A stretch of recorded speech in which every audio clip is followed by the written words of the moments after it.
डायाफेंटाइन equation x4 plus y4 equal to z है no solution, इसका कोई सॉल्यूशन नहीं है in positive integers x y। हम इसकी कंट्राडिक्टरी स्टेटमेंट लेके चलते हैं। If possible x not y not z not is a solution of x4 y4 is equal to this। यदि ये इसका सॉल्यूशन है, जो सॉल्यूशन होता है वो इस इक्वेशन को क्या करता है, सेटिस्फाई।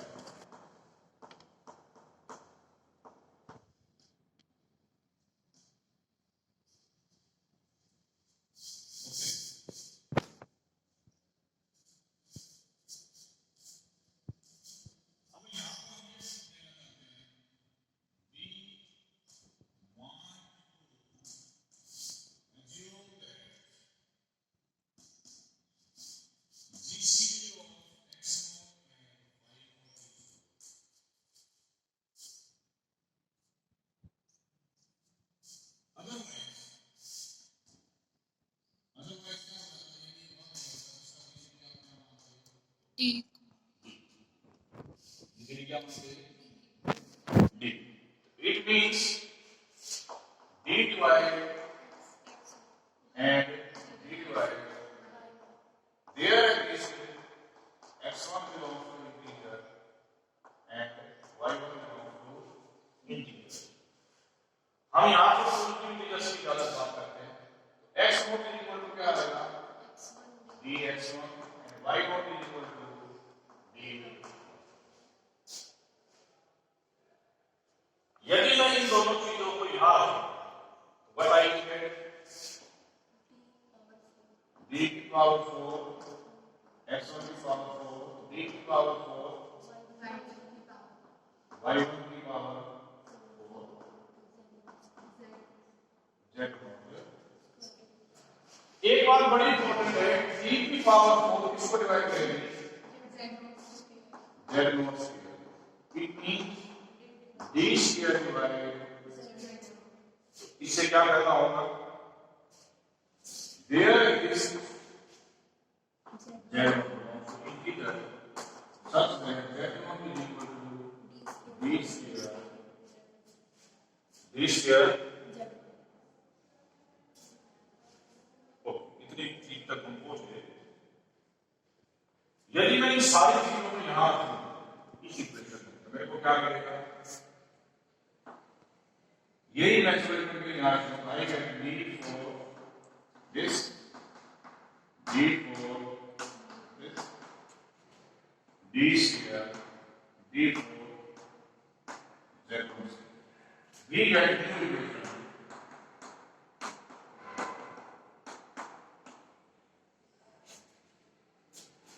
हो क्या रहा है, यदि मैं x नॉट y नॉट और z नॉट को पॉजिटिव मानता हूं, x नॉट y नॉट और z नॉट को पॉजिटिव मानो, तो जो x नॉट ले रहे हो ये x नॉट के बराबर होगा या ऐसे कम, ऐसे y नॉट भी क्या हो जाएगा कम, z नॉट भी क्या हो जाएगा, z1 भी क्या हो जाएगा कम। क्या हो रहा है, आप x नॉट लिख रहे हो, यदि ये d1 नहीं है तो ये स्थिति लेसन होगा, और ये भी स्थिति लेसन होगा, ये भी स्थिति लेसन। और यदि मैं इनको पॉजिटिव लेता हूं तो कभी ना कभी ऐसी स्थिति जरूर आ जाएगी, इनका डिसीजन क्या लेना पड़ेगा, आपको assume that x not and y not is d। क्यों आएगी, पहले आपने सॉल्यूशन को क्या मानना है, x नॉट y नॉट, और यहां जाकर आपने सॉल्यूशन क्या मान लिया, x1 y1 और z। परंतु ये जो सॉल्यूशन है ये पहले वाले से छोटे हो गया आगे। मान लिया इनका जीसीडी भी कभी बंद नहीं होगा, इनका जीसीडी कभी, फिर इस प्रोसेस को करते, फिर और छोटे आ जाते, फिर और छोटे आ जाते, फिर और छोटे आ जाते। हमने पहले बता दिया कि हमने ये जो सॉल्यूशन लिए हैं ये इस प्रॉपर्टी को मानते हुए लिए, these are the positive solutions. ये क्या है, ये छोटे होते होते होते कभी ना कभी ऐसी स्थिति जरूर आ जाएगी, इन दोनों का जीसीडी कितना हो जाएगा। तो हम यहां पर मान के चलते हैं x नोट और y नोट का जीसीडी कितना है 1। तो without, so we assume that x naught और y नोट का जीसीडी कितना है। इक्वेशन क्या है आपकी,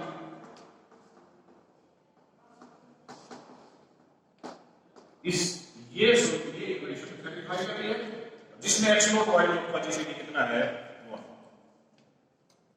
ठीक है। अब एक बहुत इंपॉर्टेंट चीज की तरफ संकेत है, इस चीज को आप लिख सकते हो, यू कैन राइट दिस, ये क्या हुआ, x का स्क्वायर प्लस y का square equal to z square, जिसे आप क्या बोलते थे, अभी हमने पीछे काया फाइन टाइम इक्वेशन पढ़ी थी, इसका प्रिमिटिव सॉल्यूशन निकलता है। इसका क्या निकलता है, प्रिमिटिव सॉल्यूशन। क्या निकलता है, उस प्रिमिटिव सॉल्यूशन की खासियत होती है कि you have to find s and d से बड़ा a, दूसरा s और d का d, and third s naught compare to d mod. इससे क्या होगा, इसकी जो वैल्यू मानते हो क्या मानते हैं 2s, y क्या y नोट क्या मानते हैं s square minus d, z note भी मानते हो s स्क्वायर प्लस। इसका मतलब ये है कि किसकी होगी, ये z की, ये x नोट का स्क्वायर, क्यों, क्योंकि x का मतलब यहां क्या है x नोट का स्क्वायर, ये y नोट का स्क्वायर और ये z। इतनी बात क्लियर होगी सबको। अच्छा, अभी इसमें कई चीजें और है, ये जो नियम है ना, ये नियम क्या कहता है, if s is odd then t is even, और t is odd s is even then t is, इनमें से एक इवन होगा और एक क्या होगा, ऐसा कभी नहीं हो सकता कि दोनों में दोनों क्या हो इवन।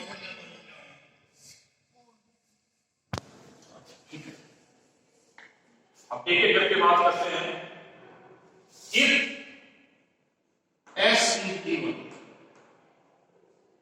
मैंने पहला वर्ड लिया s इवन होगा तो क्या होगा भाई, t ओड होगा, s इवन है t ओड होगा, this implies t must be odd, और यहां तक ये भी कहता है कि t की फॉर्म 4k plus 1 या 4k plus 3, क्या होगी 4k plus 1 या 4k, तो t square is equivalent to 1 more 4 होगा।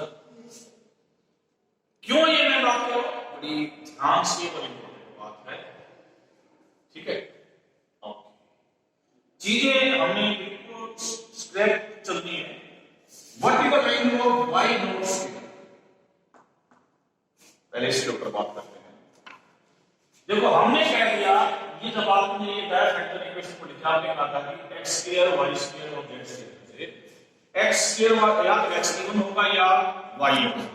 ये जो आप x नोट ले रहे हो, स्क्वायर ले रहे हो, एक्चुअली x है, ये मस्ट भी क्या है इवन, इसका मतलब y square must be, y note किसी का स्क्वायर है, y नोट क्या है, किसी का स्क्वायर। मैं बोलता हूं, चलो मैं जनरल बोलता हूं, y नोट की value 4k plus 1, 4k plus 2 और 4k plus 3। मैं कहता हूं y नोट की वैल्यू 4k नहीं हो सकती। क्यों नहीं हो सकती, इवन हो जाएगी। 4k plus 2 भी नहीं हो सकती, दो संभावनाएं बची, 4k plus 1 या 4k plus 3, बट उसका स्क्वायर क्या आएगा 4k plus 1। इसका मतलब y naught square equivalent to 1 mole 4 होगा।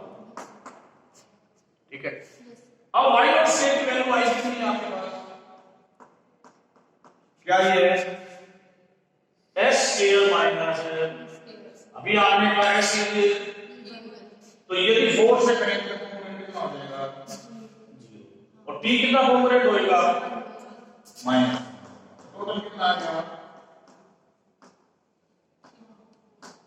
डी मॉड इधर की स्थिति कहती है कि y naught square is component to 1 और इधर की स्थिति कहती है y naught square is component to 3। इसका मतलब ये होता है कि आपने क्या लिया है, गलत लिया है। ये हो जाता है इम्पॉसिबल, ये आपका पॉसिबल है नहीं होगा। इसका मतलब इसका उल्टा करो, s is odd and d is, तो मैंने ये आपके s को आपने बोल लेना है और c को क्या लेना है, t e1 d इज, इसका मतलब क्लियर है कि इसमें r belongs to positive integer such that t equal to 2 equal to, उससे क्या चेंज होगा पहले, उससे क्या चेंज होगा, x नोट स्क्वायर क्या लिखा था आपने, क्या लिखा है 2st, इधर से वैल्यू कितनी आएगी 2r, कुल मिला के क्या बन जाएगा 4s r, इस 4 को नीचे ले, x नोट बाय 2 का स्क्वायर क्या बन जाएगा s। ये प्रॉपर्टी थी s और t का डिग्री कितना है, t की वैल्यू कितनी आ गई है 2r, t की वैल्यू आ गई है s ओवर 2r का डिग्री 1 अभी अभी कहा s क्या है आपका, इसके साथ 2 के साथ मिलकर करेंगे, यहां से रेट हो जाएगा x और r का डिग्री की, ठीक है। What happen with y not, अभी क्या क्या बनेगा इन सारी चीजों की बात, सबसे पहले इसकी बात, ये एक नंबर का स्क्वायर है, इधर जो वर्ड है वो दोनों आपस में कोफा है। मैंने एक थ्योरम कराई थी ab equal to c raise to the power n, ऐसे कराई थी lemma ab equal to c raise to the power n, यहां पर a और b क्या है, वो प्राइम है, where is a1 and b1 such that a equal to a1 to the power n and b equal to, ये lemma number 2। अब देखिए यहां पर क्या है कि c की जगह पर वर्ड है x नॉट बाई 2, c की जगह पर क्या वर्ड है x नॉट बाई 2, c की जगह पर क्या है x नॉट बाई 2, तो यहां क्या होगा, इसका यूज करते हैं क्या प्राप्त होगा हमें, समथिंग लाइक, मैं कहता हूं कि हमें प्राप्त हो गया कुछ ऐसी चीज, मैं लिखता हूं there exists z1 and belongs to positive integer such that क्या होगा s equal to z1 square, square की वैल्यू कितनी है 2 and r equal to yes, then कितना देखो, चलो मैं अब इसमें बहुत सी चीजें हैं जिसका हम जिक्र करते चलते हैं। अभी आपने एक बात बताई थी, ऊपर लिखा उसको, y नॉट स्क्वायर क्या आया था, y नॉट स्क्वायर क्या आया था s square minus b square है, b square equal to y naught square plus s, ठीक है। स्टार्टिंग में बात बताई थी मैंने s और t का जीसीडी कितना था, इसने आगे चल के इसका जीसीडी 1 और आगे चल के इसने क्या कह दिया था, क्या कह दिया था s और r का GCD 1, sir minus t square की value s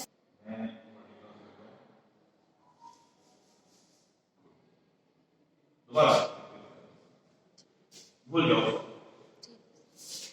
take into equation,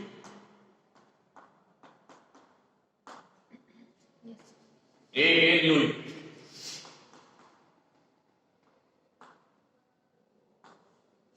यहां पर क्या क्या खासियत है, सारी खासियत को डिस्कस करें। नंबर 1 t और s का जीसीडी कितना है, t क्या है आपका e1, t s is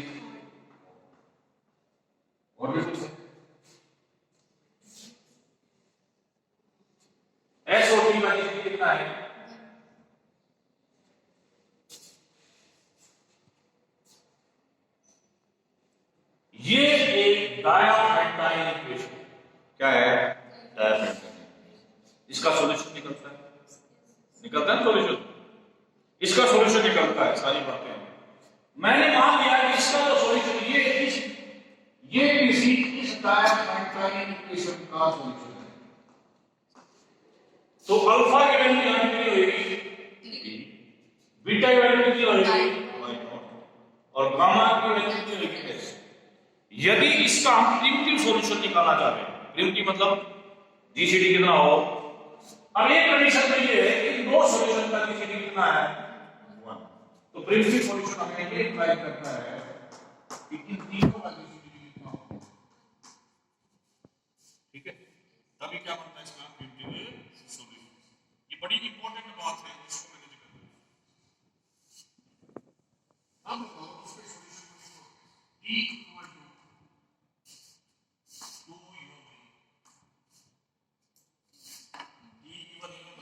equal to 2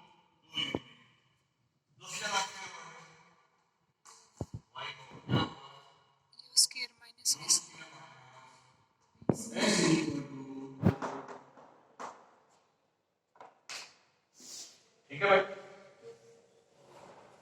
ये चीज बढ़ गई हमारे पास।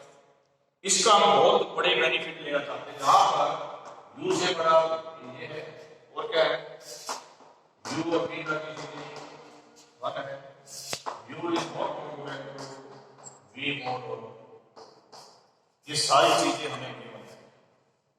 किसी को डाउट हो यहां तक तो पूछो, शायद डाउट नहीं होना चाहिए। What is the product of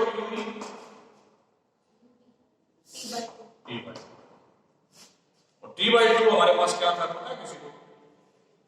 T/2 था और R को थोड़ी देर में लेना है आपने W1 का स्केल।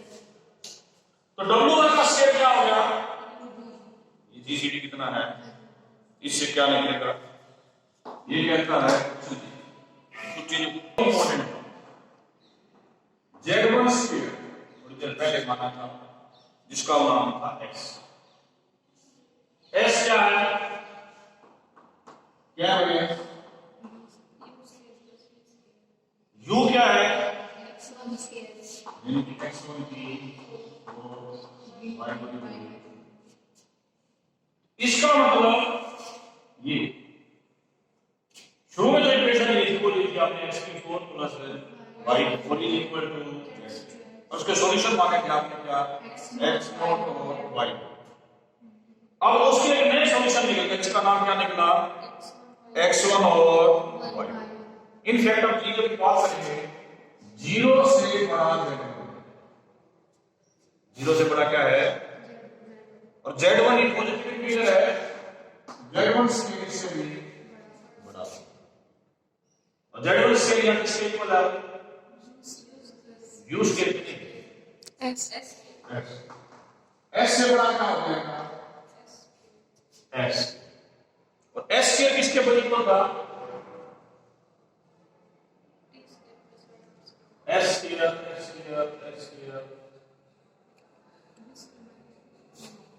स्केल दिया था हमने। S स्केल को किसके इक्वल ले सकते हो? हम इसको ऐसे लिख सकते हैं,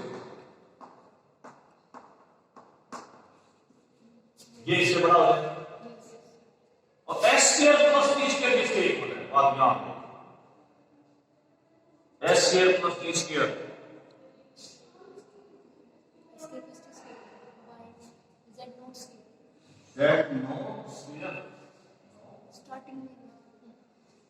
that is equal to z naught।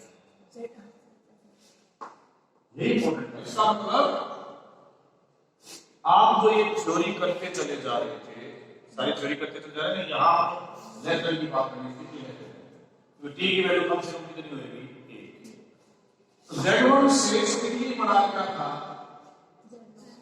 इसका मतलब ये जो सॉल्यूशन आपने क्या निकाला z1, ये किससे छोटा आ गया है? पहले से छोटा आ गया, पहले से छोटा आ गया, छोटा। फिर अगली बात मैं करता हूं, मान लिया इससे भी सेटिस्फाइड नहीं है, नए सॉल्यूशन बन गए आपके x1 और y1 और z। x1 y1 और यदि आप कहते हो नहीं नहीं इसको फिर वो छोटा करते चले जाते हैं, यदि यही प्रोसेस दोबारा शुरू करते तो बन गई है।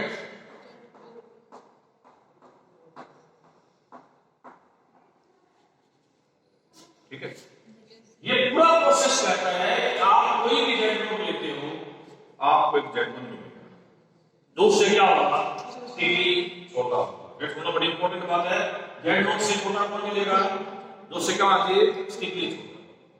मान लिया कि 50 की है, अगली बार जेड नोट कितना मिलेगा 49, फिर 48, 47।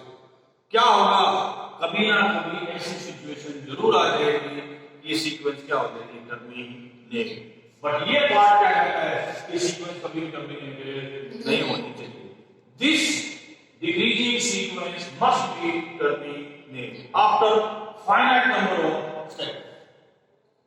इसका मतलब कंट्राडिक्शन, इसका मतलब जो शुरू में हमने चीज की थी उसका कोई भी सॉल्यूशन अवेलेबल नहीं है, correct, has no solution. Next एक और लगी हुआ है, क्या इस अब हमें प्रूव करना है कि इसका भी कोई सॉल्यूशन पॉसिबल नहीं। यदि कोई मान लेता है कि इसका सॉल्यूशन पॉसिबल है, बट इस सॉल्यूशन का यदि इसका सॉल्यूशन पॉसिबल है, ये सॉल्यूशन है, इसका मतलब ये अपनी इक्वेशन को क्या करेगा, इसका मतलब मैं इसको ऐसे भी लिख सकता हूं, इसका मतलब इस इक्वेशन का सॉल्यूशन निकलता है। बट हम जानते हैं इसका सॉल्यूशन है, इसलिए इसका सॉल्यूशन भी है। यदि बच्चों ये क्वेश्चन पूछा जाता है ये करना है, लास्ट में एक पॉइंट ऐड करना है, इसका मतलब इसका सॉल्यूशन आगे पॉसिबल है, इसका सॉल्यूशन नहीं है पॉसिबल, इसका भी सॉल्यूशन पॉसिबल है।